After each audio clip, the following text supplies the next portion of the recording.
Moderninha do PagSeguro, a maquininha sem aluguel.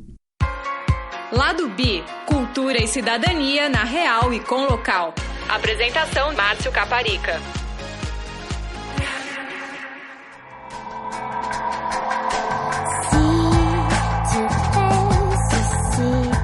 Esta semana, o Lado B dos personagens, com Alexandre Rabelo, autor do romance Nicotina Zero. A homossexualidade sempre foi tabu na literatura? Assim, na verdade, o primeiro relato literário de que se tem notícia, que é a epopeia de Gilgamesh da Babilônia, já é um relato gay. Porque é a história do Gilgamesh e do Enkidu, né? O ser civilizado e o ser da natureza, que são amantes. Então, já na própria Grécia Antiga, o Homero, né, que escreveu a Odisseia e a Ilíada, ele já faz uma reinterpretação do mito. Porque Helena, por exemplo, não aparece muito, eu acho que nem aparece na Ilíada e na Odisseia. E o grande foco é exatamente um foco homoerótico, que é a ira do Aquiles de não querer participar da guerra. E aí o amante dele, o Patroclo, vai pra guerra e ele morre, e por causa disso ele entra na guerra de Troia e a coisa desenrola. Então Helena nem aparece, assim. Quais são os principais personagens LGBT da história? Sim, os estudiosos falam que o primeiro romance da história foi o Satyricon, do Petrônio, em Roma Antiga, escrito na época de Nero. Os protagonistas são um casal gay, exatamente, que por serem gays, por não terem dinheiro, eles só têm essa moeda do sexo e da beleza para poder vender e sobreviver naquele universo da Roma saturada, super decadente. Eu pego, por exemplo, o Dom Quixote, eu já super acho Dom Quixote e Sancho Panza viados. Porque o Dom Quixote... É transgressor você. É transgressor, né? Mas é a mesma história do Dom Quixote tirando o sarro desses romances de cavalaria, tipo um louco apaixonado por uma mulher que praticamente não existe, que é a Dulcinea, que é esse amor impossível. E assim, o amor real que tá acontecendo ali é na jornada deles dois, viajando o tempo todo juntos. A gente poderia até extrapolar e dizer, assim, desse despeito que ele tem do amor do Otelo pela Desdémona e dele querer destruir esse feminino. Claro que com certeza o Iago, se fosse hoje, seria uma bicha discreta, que não quer se assumir, que tá dentro do armário, alguma coisa assim, que quer destruir aquilo que representa uma possibilidade de libertação para ele. Orlando é um livro da Virginia Woolf, né, que é quase uma parábola, um romance de um adolescente da época da Rainha Elizabeth, do Shakespeare, que a partir de um determinado momento ele percebe que ele não morre. E aí vão virando séculos, ele vive 300, 400 anos, só que a cada lapso de tempo ele muda de sexo. Então ele vira homem, vira mulher, e ele tem essa experiência de ser tanto homem quanto mulher em épocas diferentes. Qual a importância da representatividade LGBT na literatura? Durante muitas décadas o gay ficou relegado à cultura da noite, né? Que nem um amigo meu que brinca, fala, hoje em dia vocês têm internet, vocês têm leis, vocês têm movimento LGBT. Na nossa época a gente só tinha balada e Madonna. Se a gente for falar da representação do gay na TV, ou você tem o lindinho, bonitinho, limpinho, branco, jovem de classe média, entendeu? Que esse pode eventualmente dar um beijinho na boca. Ou você tem a bicha feia, velha, engraçada, caricata, que vai fazer piada e que é assexuada, né? Você tem essas duas coisas. Então, assim, cadê todos os nossos amigos que transitam na gama que existe entre esses dois tipos? É isso que precisa ser explorado. A ficção com personagens LGBT pode ter apelo universal? Como às vezes é mais difícil você encontrar o amor, porque a gente ainda tá meio que numa pré-história do gay, a gente tá numa adolescência do gay, então não tem muito parâmetro para saber o que é construir uma relação, até porque a gente tá questionando a heteronormatividade das relações que não estão dando certo mais nem pros héteros, né? Então acho que todas essas coisas são temas de profundo interesse de todo mundo. Eu falo, sim, eu sou gay, eu quero que todo mundo saiba que eu sou viado. Agora, a minha literatura, ela não é voltada para gays. Ela não é uma literatura LGBT. Os meus mestres, eles não são majoritariamente escritores gays. Eu sou Márcio Caparica e esse é o Lado B, o programa de cultura e cidadania LGBT do All Música Deezer. Fica aí que a gente já volta.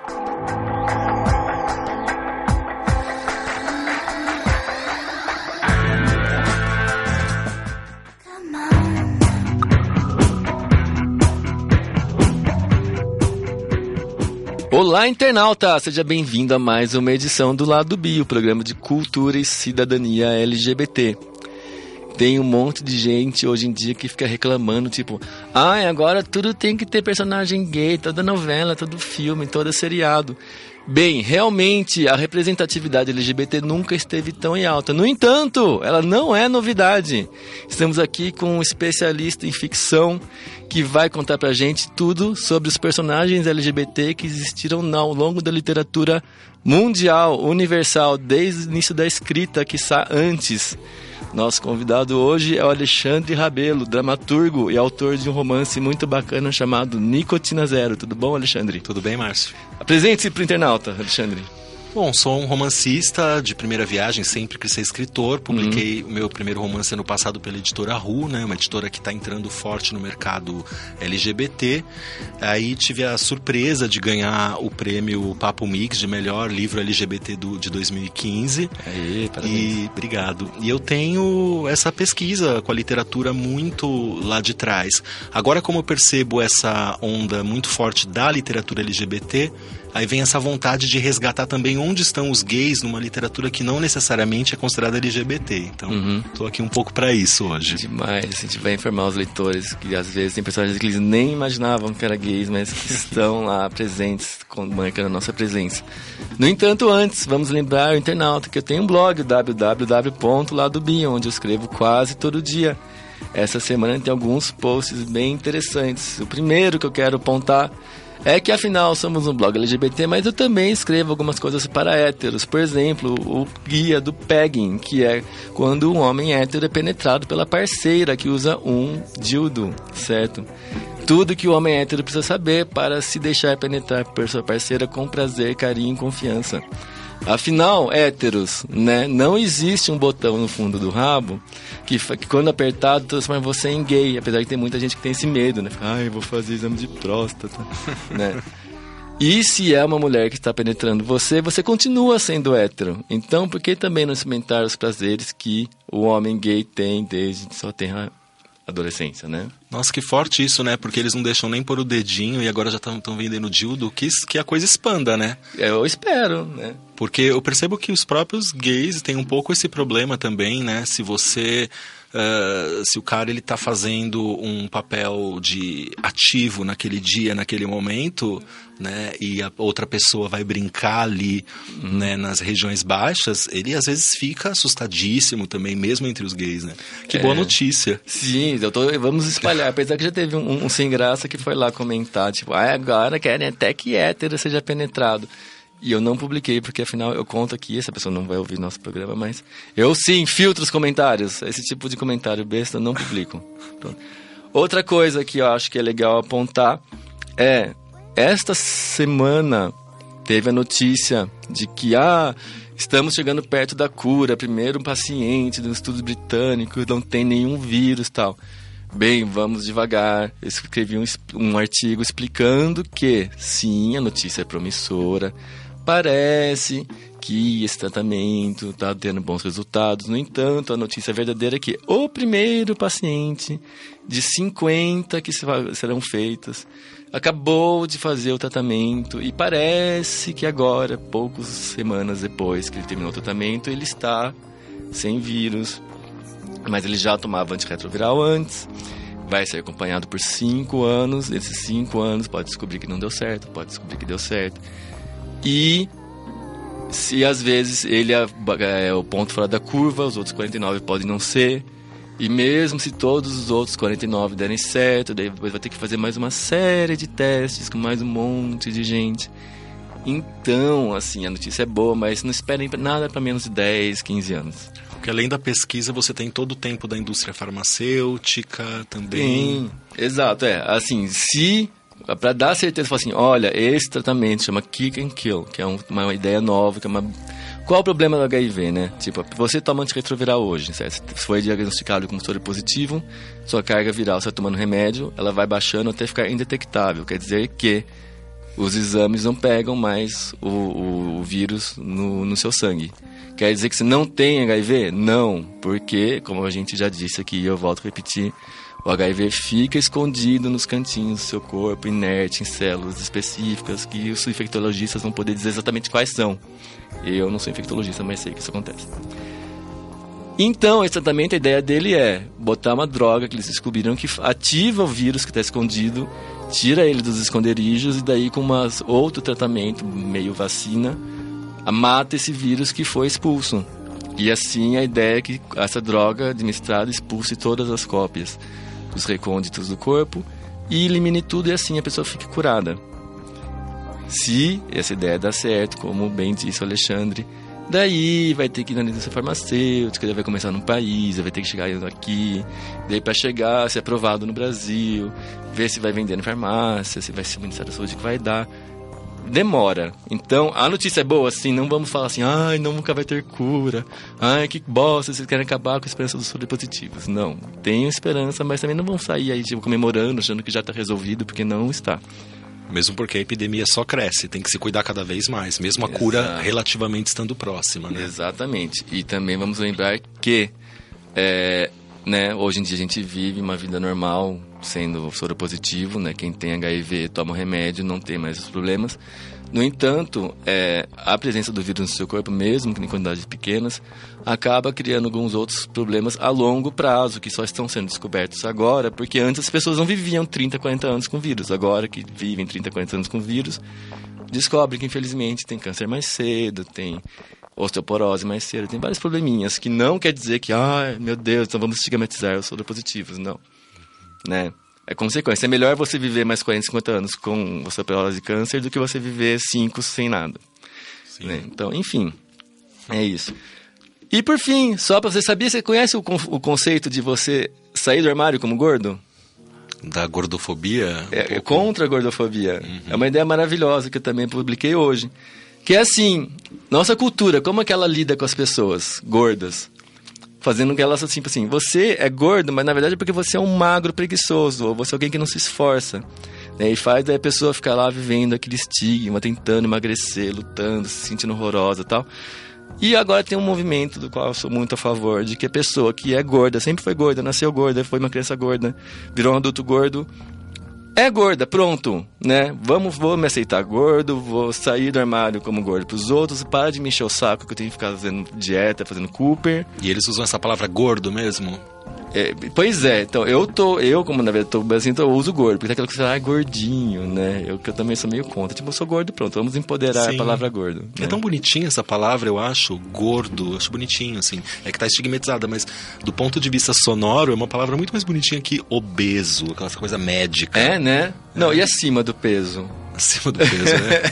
Que eufemismo, não? Eufemismo, né? Vamos tentar fazer, né? Dar um chute, uma rasteira, mas, né? Vamos puxar o tapete, não dar uma canelada em você, né? Enfim, leiam o blog www.ladobi.com. E vamos aos personagens LGBT. Alexandre, diga-me, é novidade ter personagens LGBT? Olha, na literatura? Talvez a gente possa falar que há uma novidade porque tem uma retomada, digamos assim, né? O movimento por direitos civis dos gays também traz toda essa cultura de criar também um nicho nas artes, na literatura, para explorar personagens gays também. Mas a verdade é que não, que sempre existiu muito e que existe um período da história que coincide com a Revolução Industrial e com a ascensão do mundo burguês, que é um período de higienização dos gays, mas antes disso tem muito. Assim, na verdade, o primeiro relato histórico, o primeiro relato literário de que se tem notícia, que é a epopeia de Gilgamesh da Babilônia, já é um relato gay. Uhum. Porque é a história do Gilgamesh e do Enkidu, né? O ser civilizado e o ser da natureza, que são amantes, assim, para poder criar essa harmonização entre a natureza e a cultura, já naquela época das primeiras cidades, assim, né? E é muito bonito como eles exploram isso já nessa epopeia de uma maneira totalmente livre. Era um texto sagrado, usado nas principais religiões, né, ali dos povos sumérios, e mostrava profundamente o amor e o companheirismo deles, principalmente na guerra, né? Na antiguidade era muito comum isso, assim, o amor, de repente, entre dois homens, ele é plenamente manifestado na guerra, no companheirismo que existe entre eles na guerra. Isso é bem polêmico até, né? Mas era um pouco assim como a antiguidade via. Tanto que... Essa ideia que a gente tem do amor de hoje em dia é uma coisa super recente, na verdade, né? De amor, príncipe encantado, casaço, assim, né? Sem dúvida, né? Essa ideia de amor em específico, ela tem uma data. Ela surge mais ou menos em torno do século XII, XIII, quando começa, no Ocidente medieval, a haver uma outra valorização da mulher, porque as guerras todas elas começam a assentar entre os bárbaros e os povos lá que tinham restado do Império Romano, né? E, portanto, a mulher ela acaba ganhando um outro papel nessa sociedade, porque a mulher sempre é responsável por transmitir, digamos, a tradição, a subjetividade para o filho, etc. Começa a haver uma valorização de Maria, por exemplo, que nessa época que começa... Quando começa a haver uma valorização, sei lá, da figura de Tristão e Isolda, por exemplo, essas mulheres. E a partir dessa valorização da mulher, então, você tem a criação desse amor cortês, que é esse amor impossível por uma mulher impossível, porque o cara tem que ir pra guerra, uma guerra que já não tem mais sentido naquela época, mas com o objetivo de voltar para essa mulher, né? Então, eu acho, assim, minha opinião, que o amor romântico ele já nasceu falido, porque ele já nasceu como uma idealização de algo sempre inatingível. E aí essa história, né, bem aristocrática europeia, ela vem até o século XIX e XX, com a construção da família burguesa, né? E a gente está tentando, pouco a pouco, desconstruir isso, mas a ideia que a gente tem é de que é uma coisa que foi sempre eterna, né? Se você for pensar na Grécia Antiga, por exemplo, você tem várias palavras para designar o amor, né? Desde, sei lá, ágape, se eu não me engano, que é um amor holístico, um amor total, filém, que é o amor, né, do amigo, né? Você tem o eros, que é esse amor erótico também, mas que pode envolver um tipo de uma relação mais longa. Então, assim, existia uma diversidade maior, eu acho, na antiguidade, com certeza. Na antiguidade, principalmente na grega, existia um conceito de que a mulher era tão inferior que você não merecia nem dedicar afeto para ela, né? Então, na verdade, o amor afetuoso digno era o entre homens, né? Sim.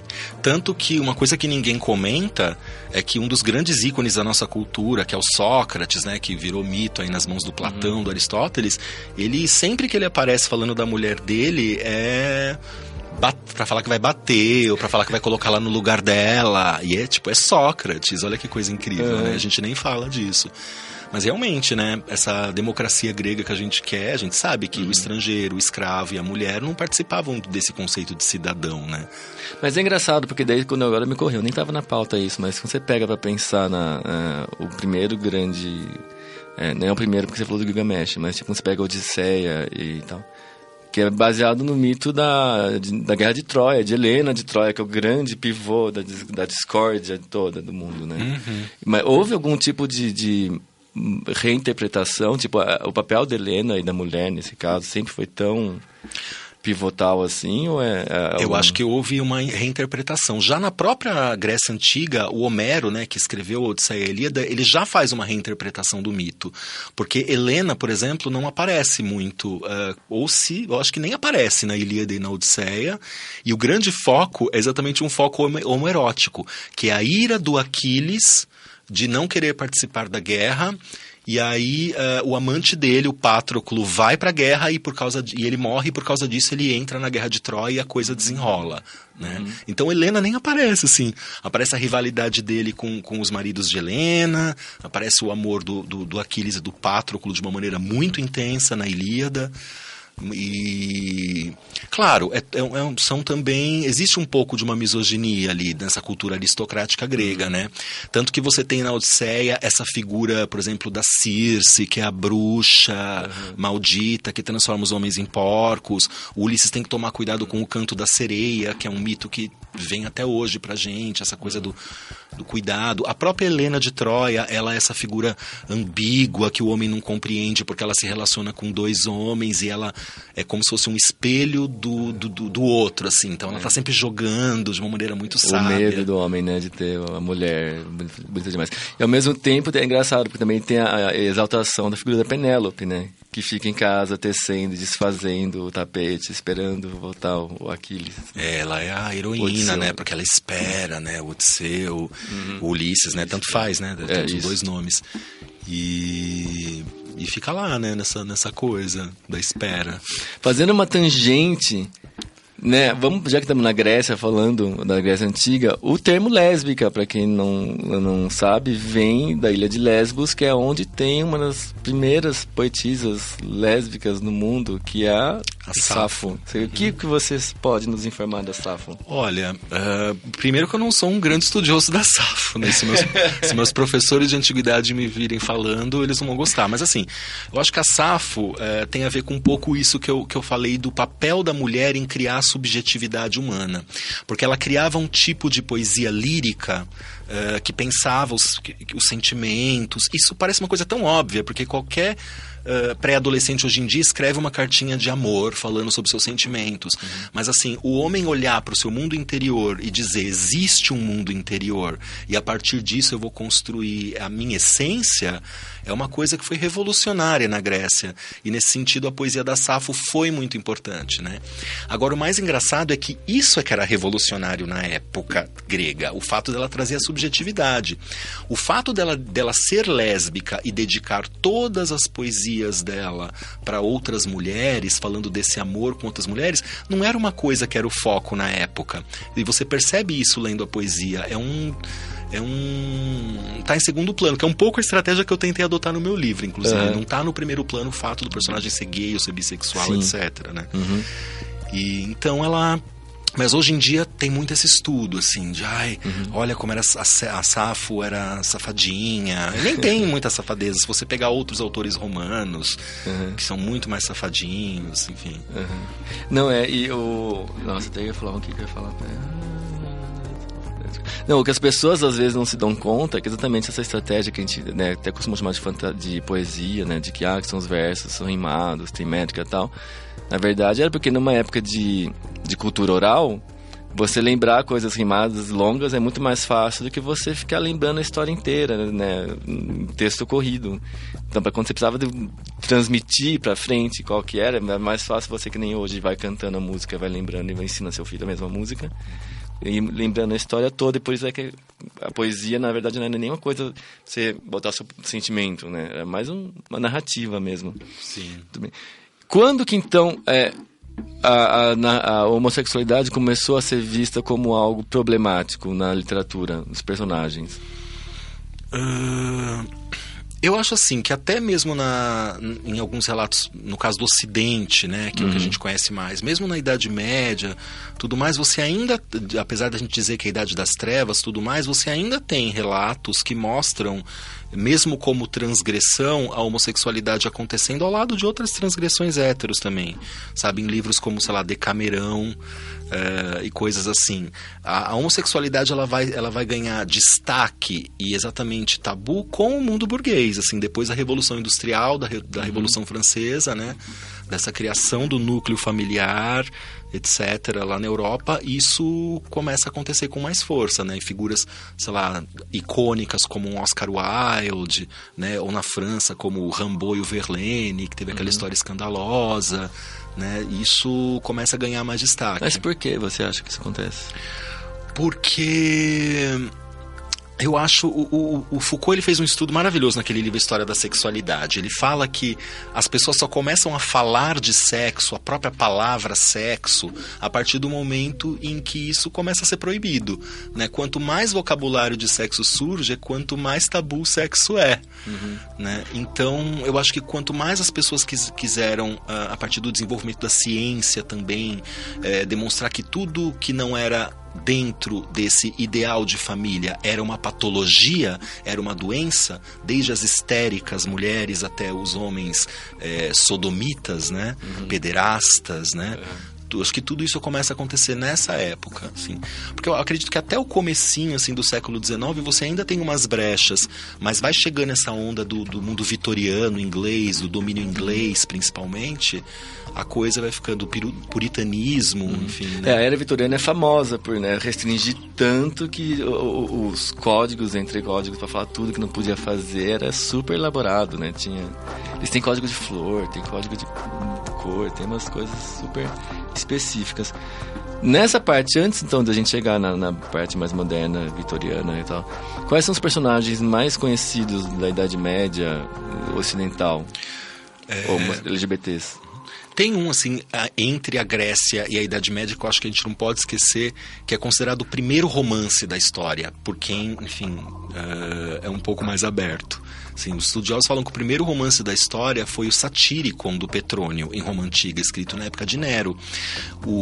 Os protagonistas são um casal gay, exatamente, que, por serem gays, por não terem dinheiro, eles só têm essa moeda do sexo e da beleza para poder vender e sobreviver naquele universo da Roma saturada, super decadente. Eu acho isso incrível, assim, a literatura ter começado, enquanto prosa, romance, com um casal gay tentando sobreviver numa sociedade decadente, né? Esse exemplo deveria ser muito mais bem estudado. Tem o filme do Fellini, né? Foi feito na década de 70, maravilhoso, quem não viu tem que ver. E até hoje, assim, esse é um dos relatos mais fortes da história. Né? Agora, realmente, assim, depois que passa essa época do Império Romano, eu acho que perde-se um pouco, assim. Perde-se bastante. Porque aí volta-se muito para a questão dos valores tribais, mas antes das cidades, das tribos germânicas, de outros povos que estavam tentando praticar uma síntese ali. Como a igreja domina muito, né? Mas sempre tem uma brecha. Você tem, por exemplo, aqueles monges que saíam cantando poemas profanos, né? As Carmina Burana, que depois deu origem à ópera do Orfe. Lá também você tem elementos de homossexualidade, né? Você tem... Sempre isso aparece, né? Mas sempre como transgressão, né? Já começa a aparecer não como naturalidade, mas como transgressão. Da mesma forma que você tem aquelas freiras que têm um êxtase sexual religioso pensando em Jesus. Uma Madre Teresa d'Ávila, por exemplo. Né? Então, mas sempre como transgressão aparece. Então, por exemplo, em Decamerão, você tem algumas histórias que trazem um pouco isso lá na Itália, que já estava um pouco mais aberta por causa do comércio e tudo mais, e aí já é motivo de riso, digamos assim. Mas eu não conseguiria destacar nenhum personagem muito significativo, assim, pelo menos até agora eu não conheço. Exemplo a ideia que a gente tem dessas imagens de demônio seduzindo as mulheres que dançam peladas em ritos profanos na floresta vem da Idade Média também. Vem? Sim, totalmente, porque a mulher, ela está colocada totalmente à parte desse sistema, né? Porque, inclusive, eles criaram a questão do celibato, né? Do padre não poder casar, exatamente para manter a propriedade da igreja fechada ali, não dividir com o filho e tudo mais, e a mulher acaba sendo demonizada. Mesmo havendo essa valorização do papel da mulher que eu falei no século XII, mas é sempre no sentido sagrado, inatingível. Ou seja, é uma mulher que só existe dentro da cabeça dos homens, né? Dos homens heterossexuais, e particularmente daqueles que não fazem sexo, que são os padres.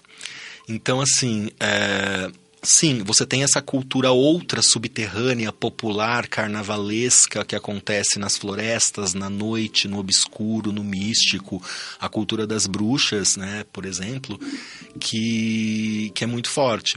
Na verdade, eles chamavam de bruxa qualquer coisa que fugisse ao esquema, né? Se você fosse uma mulher que tivesse uma sensualidade natural, isso já era motivo para você ser bruxa, porque você tinha essa magia para cima dos homens ou de quem quer que fosse, né? Então vamos adiantar um pouco. Antes de a gente chegar total no século XIX, era industrial, que daí vai dar um monte de pano pra manga, a gente já tem, né? Enfim, já tem imprensa, já tem literaturas registradas, tanto na Europa como no Brasil. E daí, queria que vamos informar nossos leitores, nossos ouvintes, né? Dos principais poetas ou romancistas que criaram obras de teor LGBT, logo assim, tipo século XVII, XVIII? Eu a partir dessa época eu já começo a ver viado em tudo, assim. Eu pego, por exemplo, o Dom Quixote, eu já super acho Dom Quixote e Sancho Panza viados. Porque o Dom Quixote... É transgressor você. É transgressor, né? Mas é a mesma história do Dom Quixote tirando o sarro desses como romances de cavalaria, tipo, um louco apaixonado por uma mulher que praticamente não existe, que é a Dulcinea, que é esse amor impossível. E assim, o amor real que tá acontecendo ali é na jornada deles dois, viajando o tempo todo juntos, sabe? Sendo profundamente companheiros um do outro, né? O Sancho totalmente compassivo com aquela loucura e se alimentando daquela loucura do Quixote, né? E vice-versa, mesmo que não tenha uma coisa explicitamente erótica ali, né? Então você com certeza já vai ter. Mas assim, mesmo no Shakespeare, assim, nesse período do Renascimento, né? Esses dias meu amigo lembrou do Trabalhos de Amor Perdidos, assim, uma obra não tão conhecida. Você tem um bufão lá que ele é totalmente viado, não se fala claramente isso, mas você percebe, já existem algumas caracterizações do gay, assim, que começam a aparecer como aquele que é um mensageiro / fofoqueiro, porque que tem um lado negativo que a gente poderia criticar, mas tem um lado extremamente positivo, porque o gay ele começa a aparecer como aquele que exatamente transita entre os grupos, né?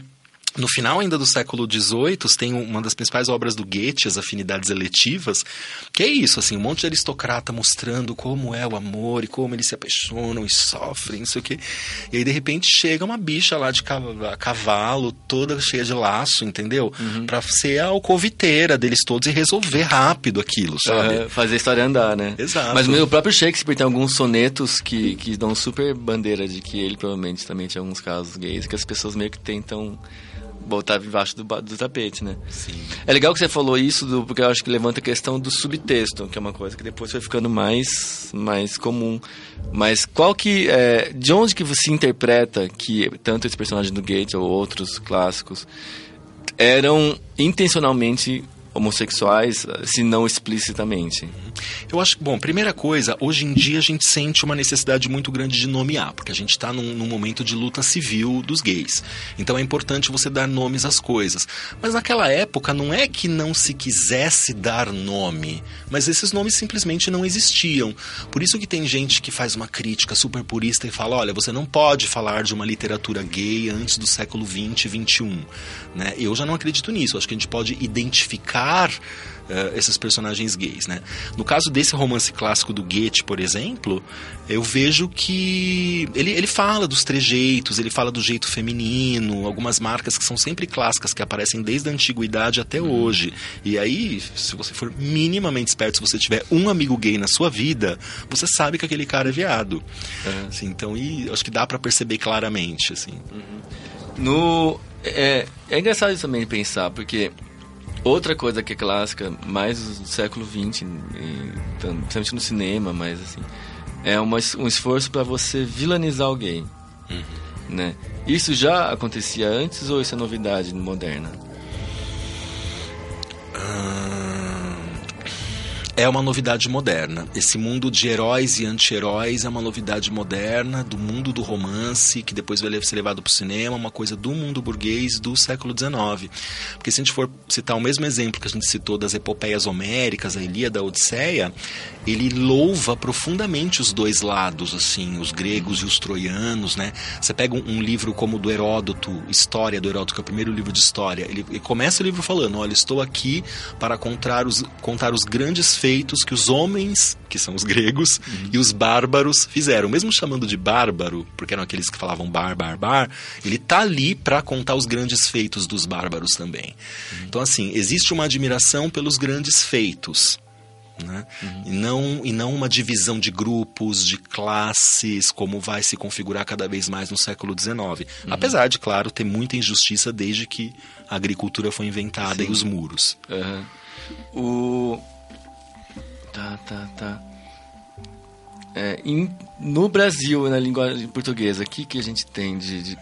Não, antes de perguntar isso, eu queria saber, a gente tá falando de Shakespeare, baseando na ideia de que, de repente, o ódio é o irmão gêmeo do amor, um par de personagens, tipo Otelo e Iago. Perfeito, né? Eu acho super...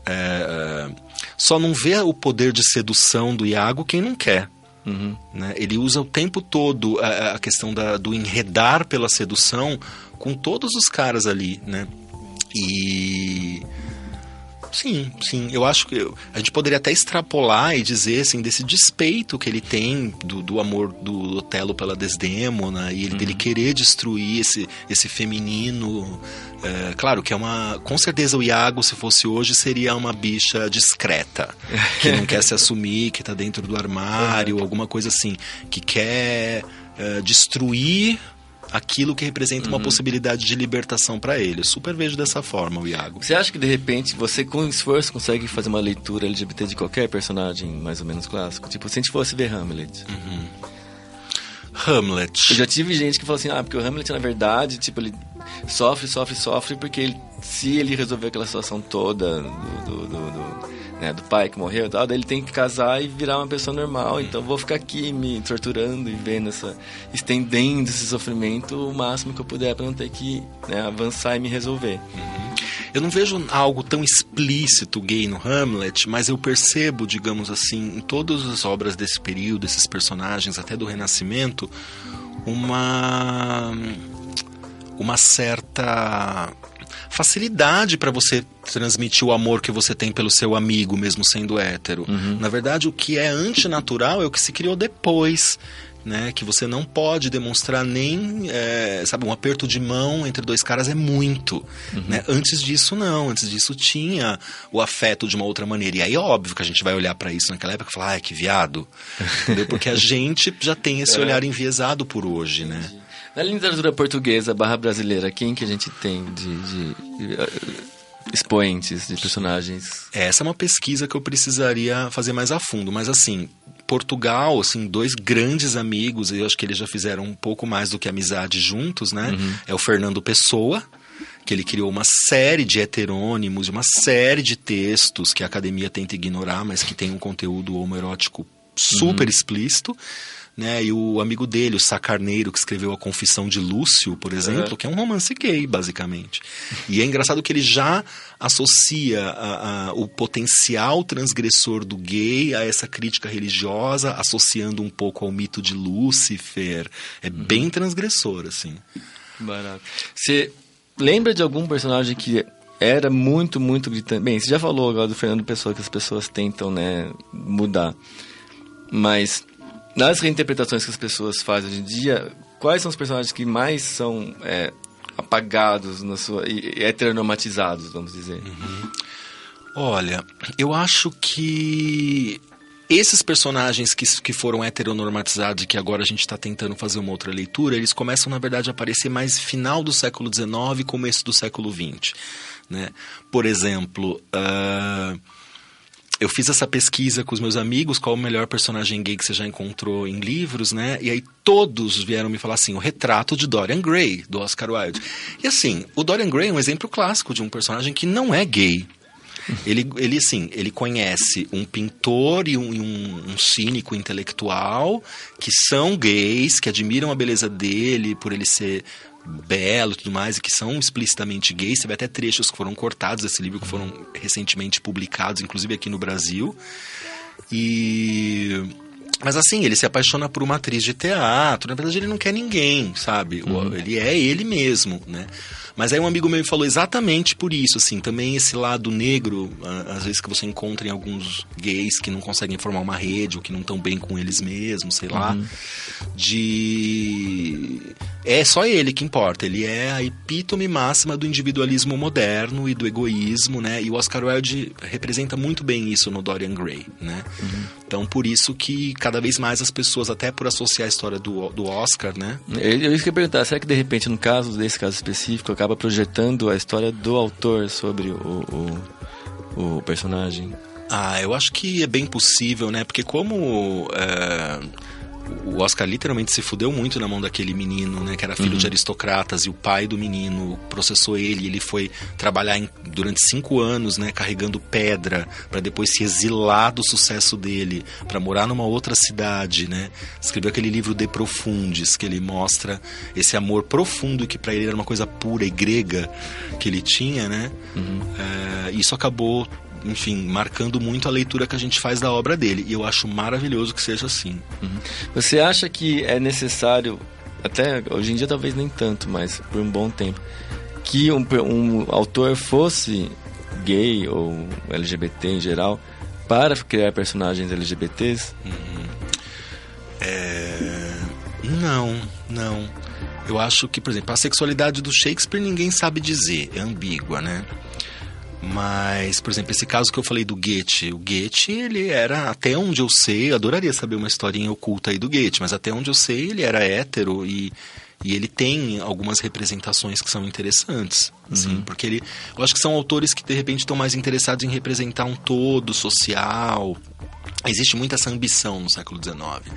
Né? Por exemplo, um dos primeiros romances clássicos assim, da história da literatura, do Balzac, o Pai Goriot, que é um cânone da literatura, conta a história desse menino, que ele vem do interior, uma história bem comum até hoje. O menino vem do interior, fica numa pensão, e ele é bonitinho, e aí ele consegue, através disso, algumas coisas para poder ascender socialmente. Né?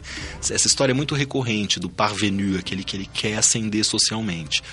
Nessa jogada desse menino, o Rastignac, no livro do Balzac, ele tem um cara que mora com ele na pensão, que é o Vautrin, que é um cara meio Jean Genet, ligado ao crime, meio elegante, mas meio decadente, que é explicitamente gay e que fala disso.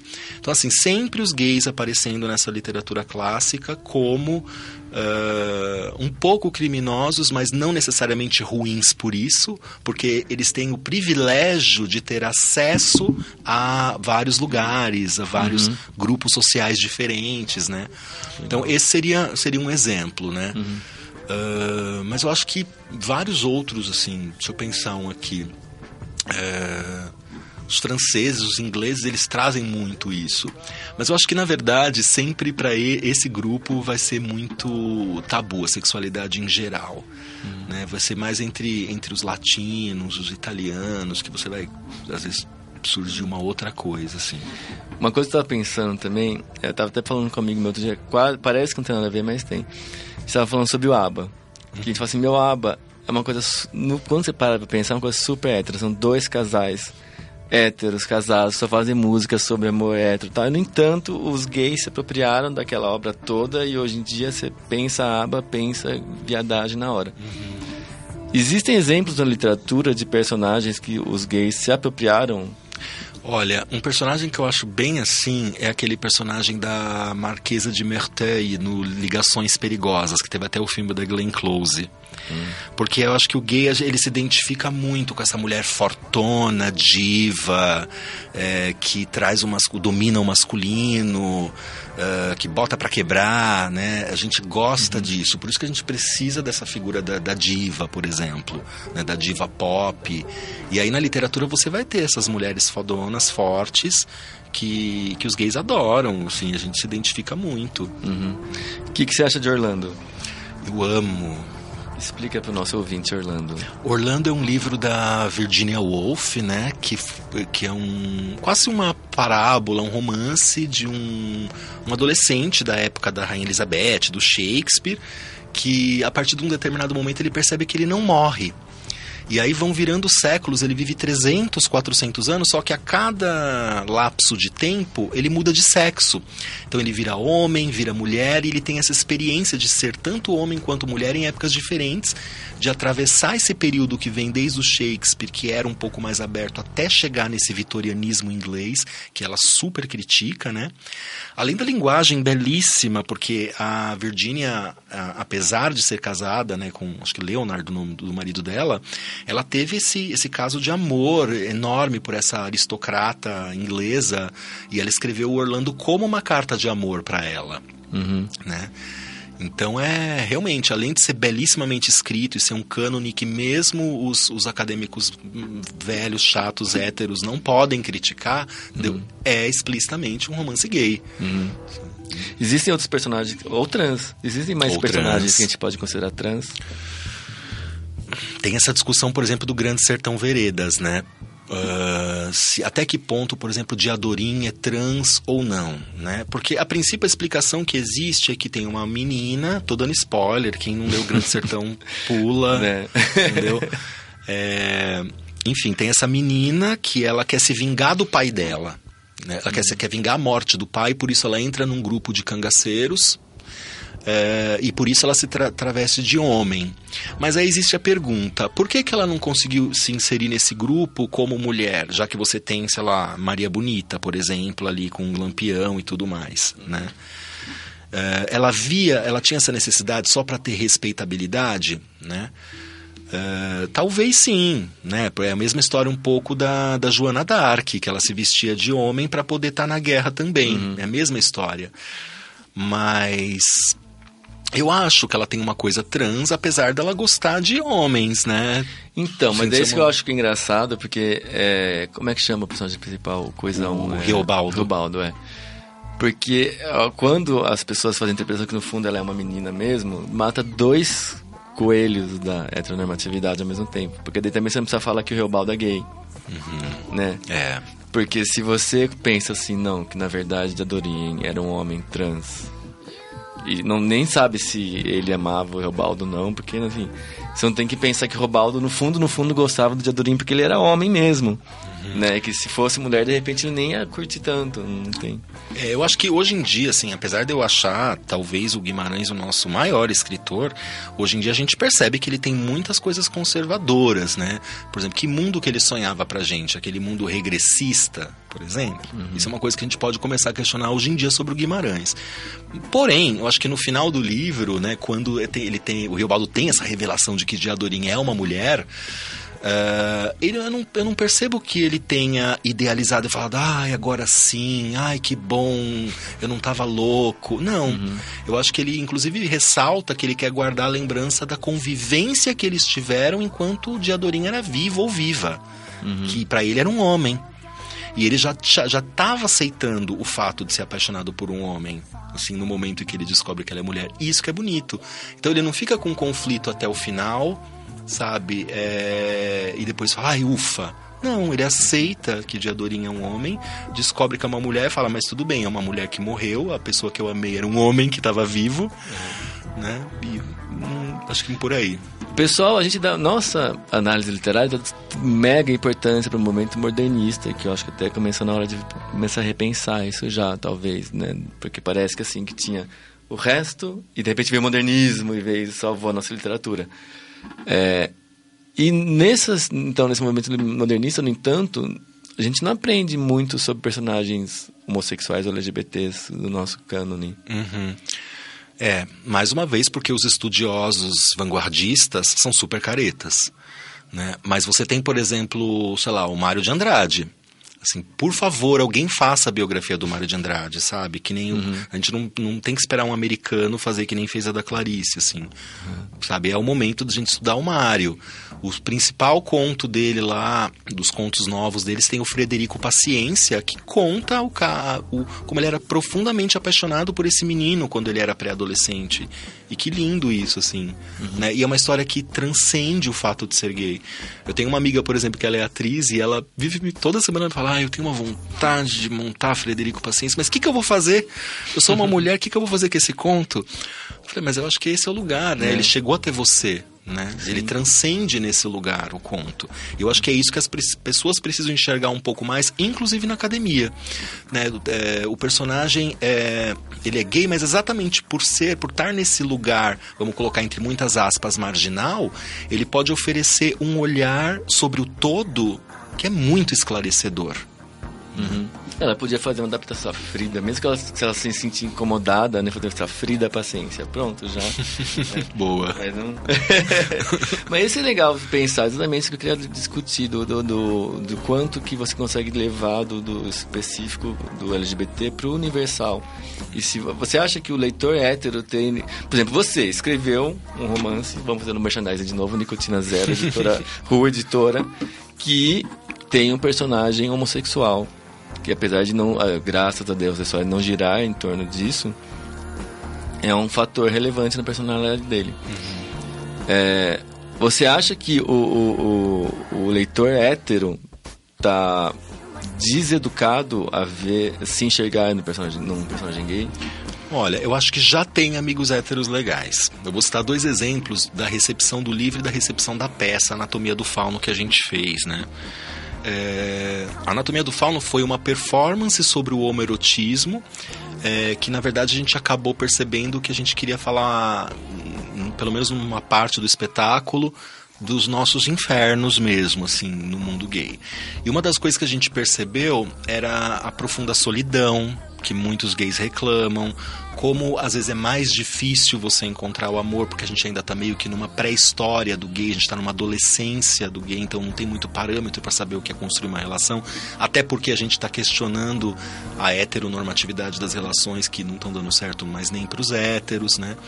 Então acho que todas essas coisas são temas de profundo interesse de todo mundo, né? Muitos amigos héteros, casais héteros foram assistir a peça, por exemplo, e vieram falar exatamente isso, né? Que, nossa, eu achei que eu fosse encontrar 35 meninos pelados e eu encontrei, assim, uma análise sobre a falta de amor na nossa sociedade, né? Eu acho que o Nicotina Zero, o romance, vai também por esse caminho. Porque ele percebe que ele é um DJ, ele tá totalmente... Não é uma questão pra ele se ele vai ficar com homem, com mulher, com travesti, com quem quer que seja. Isso não é uma questão pra ele. A questão é, mas quem é que vai gostar de mim por mais de uma noite? Né? E eu acho que isso é um problema muito comum a todos, né? Como a gente vivencia a noite muito profundamente... Né? Porque durante muitas décadas o gay ficou relegado à cultura da noite, né? Que nem um amigo meu que brinca, fala, hoje em dia vocês têm internet, vocês têm leis, vocês têm movimento LGBT. Na nossa época a gente só tinha balada e Madonna, né?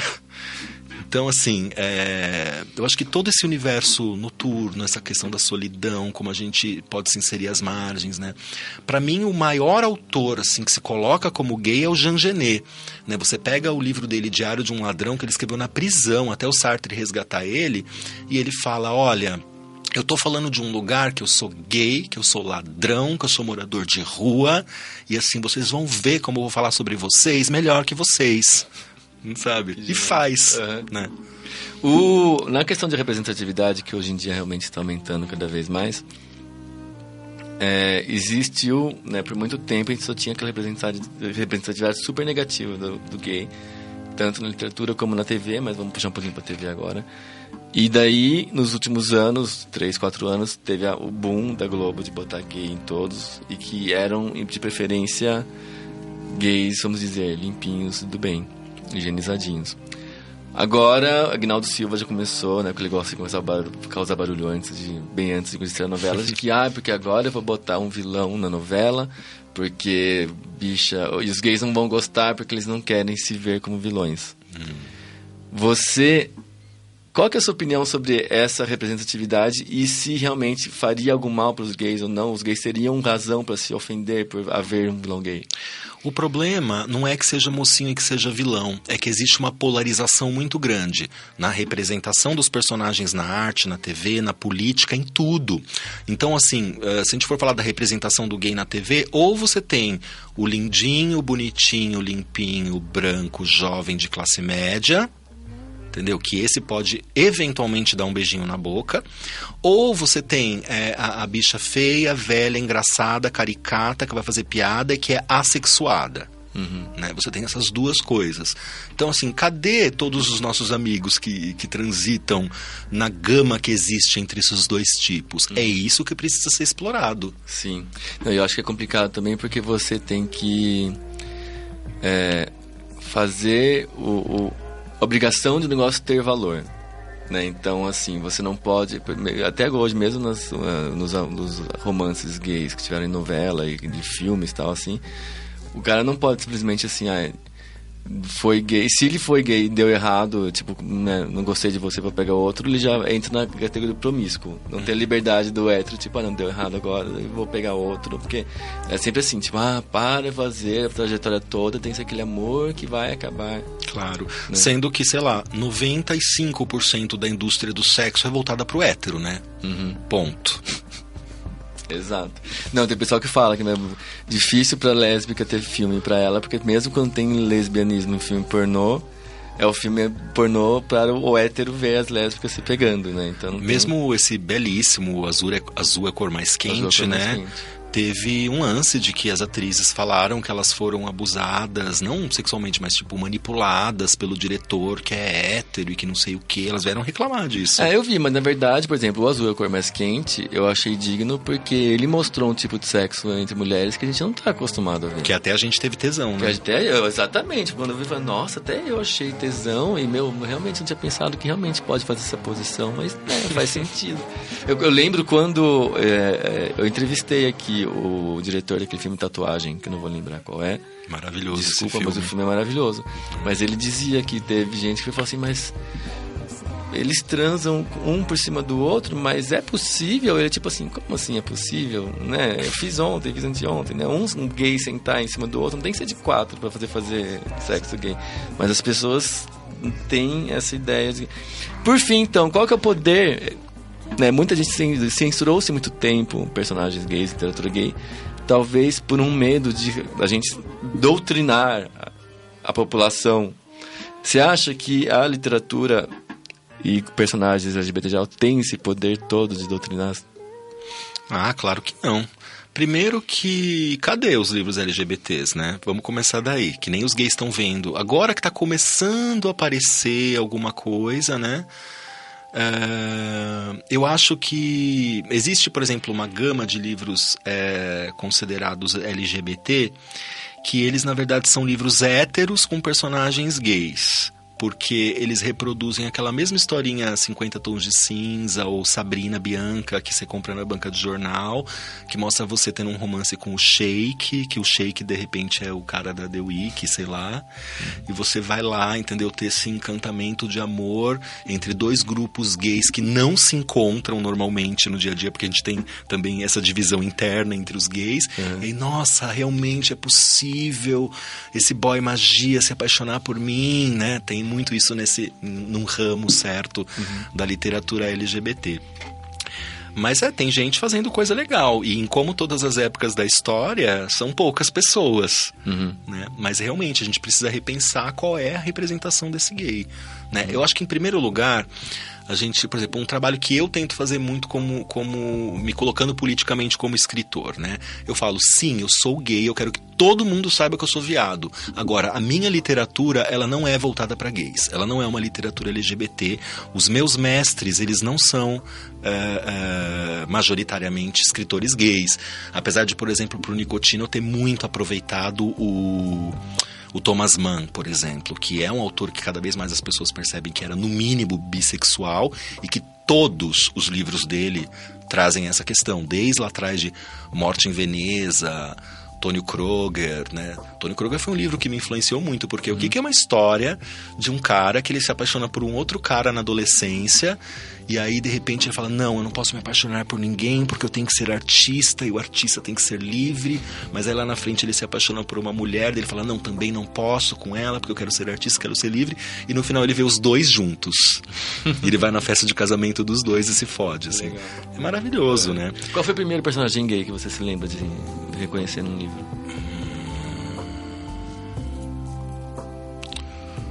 Não sei.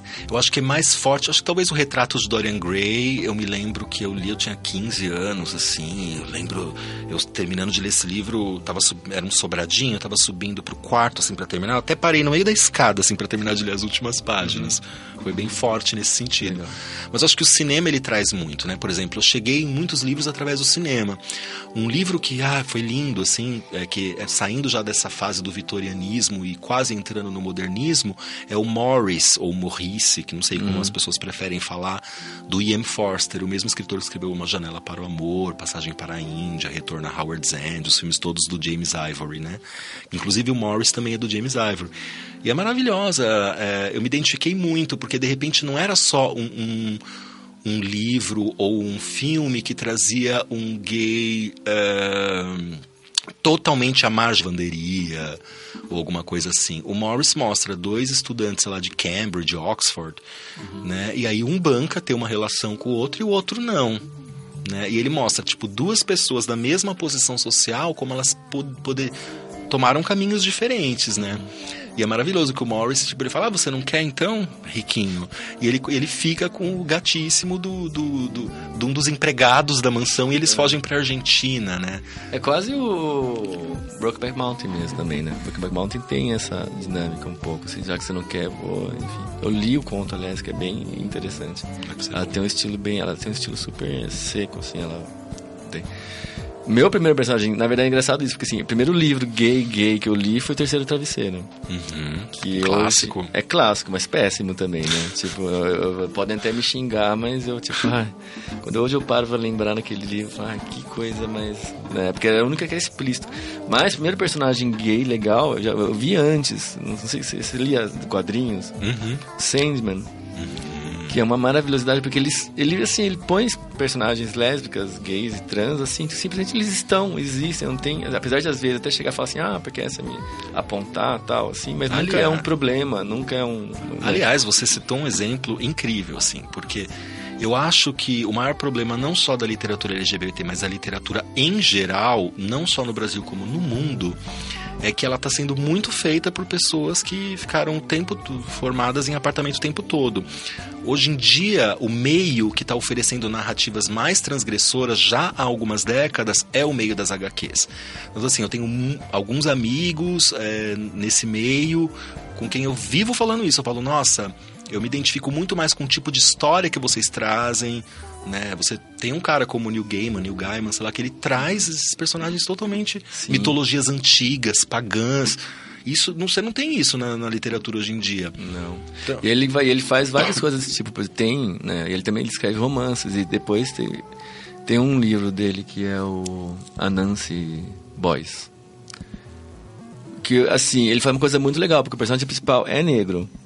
Mas ele nunca chega pra falar assim, ele é negro. Né? Você, né? Porque a gente tem essa ideia que é perversa mesmo, assim, que o personagem padrão que não requer descrição é um homem branco, né? Então, se você foge disso, você tem que escrever. Ele não, você, né? Tipo, se você não presta atenção, bem, sorry for you, né? Que não pega as dicas, mas se você vai pegando do lugar que ele mora, do jeito que ele se veste, do jeito que ele fala, né? Das coisas que ele faz, e obviamente porque o pai dele é um deus africano, né? Você sabe que ele é negro, só que eu não vou chegar a falar, olha, ele é negro. É porque as pessoas às vezes elas querem usar os termos de definição para poder te... Né? Então é aquela coisa, sei lá, você tá na escola, aí aquele teu amiguinho hétero chato que faz bullying em você, ele vê que você tava numa festinha beijando um cara, entendeu? Ele sabe do que você gosta, mas ele precisa chegar na frente de todo mundo e falar, você é gay, né? Você é viado, a coisa precisa ser dita, tanto para ofender quanto para... né, pra trazer alguma coisa boa. Você chegou a ver Mãe é Uma Só? Não. Veja, porque esse filme é legal. E é legal porque dá um nó, assim, tipo, eu não vou me dar o trabalho de definir nada. Vocês vão vendo e entram na história e saem da história e é isso. Que ótimo. Bem, chegamos ao fim do programa e sempre quando a gente termina o programa, a gente dá oportunidade para o nosso convidado se autopromover. Então, Alexandre, agora promova assim tudo que você quiser, porque deve ter um monte de coisa. Algumas coisinhas. Acho que, bom, quem quiser comprar o livro Nicotina Zero, é fácil de achar. Se você for comprar por site, você acha em vários, Livraria Cultura, Blux, Saraiva, Amazon, Nobel, no próprio site da editora Ru, que vale a pena dar uma olhada, ru.com.br. A editora Ru é hoo.com.br. Possivelmente a gente vai fazer algumas apresentações agora em novembro de Anatomia do Fauno. Eu não posso confirmar totalmente aqui, porque a gente está fechando alguns detalhes, mas é só você entrar lá na nossa page no Facebook, Anatomia do Fauno, e vão ter todas as informações. Fiquem ligados, porque em breve, aí, daqui umas semanas, vai sair um videozinho, uma parceria minha, de alguns meninos dos Faunos e do Luffy Steffen, cineasta aí que tá rodando as capitais todas com um incrível documentário dele, né, São Paulo em Hi-Fi. A gente tá fazendo uma ideia de resgatar algumas divas brasileiras, assim, tentando oferecer um produto artístico para a internet, porque a gente sente falta um pouco de um produto artístico para os gays. Assim, tem muitos programas bons de debate, de discussão, e agora precisa surgir também outros tipos de coisa. A gente já filmou o primeiro aí, deve sair nas próximas semanas. Posso adiantar que é uma música da Gal Costa que todos amam. Demais. Muito bem, enquanto isso, você encontra o Lado B nas redes sociais mais bacanas do mundo. Nós estamos no Facebook, em facebook.com/programa Lado B, no Twitter, em @programa Lado B, e no Google Plus, em google.com/mais Lado B. Nosso e-mail, você sabe, programaladobia@gmail.com. Escreva sugestões, críticas, sugestões de pauta, eu leio todas as mensagens. O blog é o www.ladobi.com, onde eu escrevo quase todo dia. Lá no final de cada post, na barra lateral, existem alguns botõezinhos muito simpáticos para você fazer uma doação, seja uma doação única ou uma doação mensal. Vai lá, pinga um dinheirinho pra gente, que é graças a esse dinheirinho que a gente continua funcionando. Outra maneira de apoiar também no site é comprar as camisetas do Lado B. Existem 4 desenhos com mensagens LGBTs espertas criadas por mim. Se você comprar, eu mesmo mando. E se você mandar pedir com carinho, eu até faço um bilhetinho para você. Além disso, você consegue ouvir o Lado B aqui no All Música Deezer a partir das sextas-feiras, e a partir das segundas-feiras ele está no SoundCloud, no iTunes e no YouTube. Se você estiver no iTunes, deixa uma review de 5 estrelas, que daí você também ajuda a gente a ficar mais famoso e mais conhecido. No YouTube também tem vários videozinhos com prévia da entrevista, vou gravar um com o Alexandre daqui a pouco, e mini reportagens que estou gravando e fazendo semanalmente. Vai lá, confere, que tem coisas bem legais. Essa semana, por exemplo, teve uma mini reportagem sobre a gaymada, e semana que vem vai ter uma sobre o Museu da Diversidade, que eu estou editando agora. Bem legal.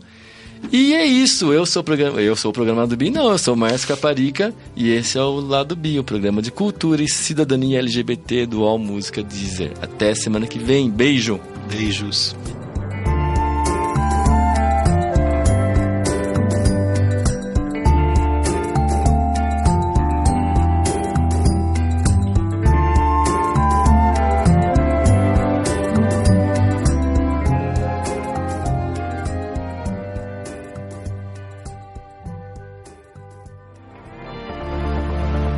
Você acabou de ouvir na Rádio UOL, Lado B. Apresentação, Márcio Caparica.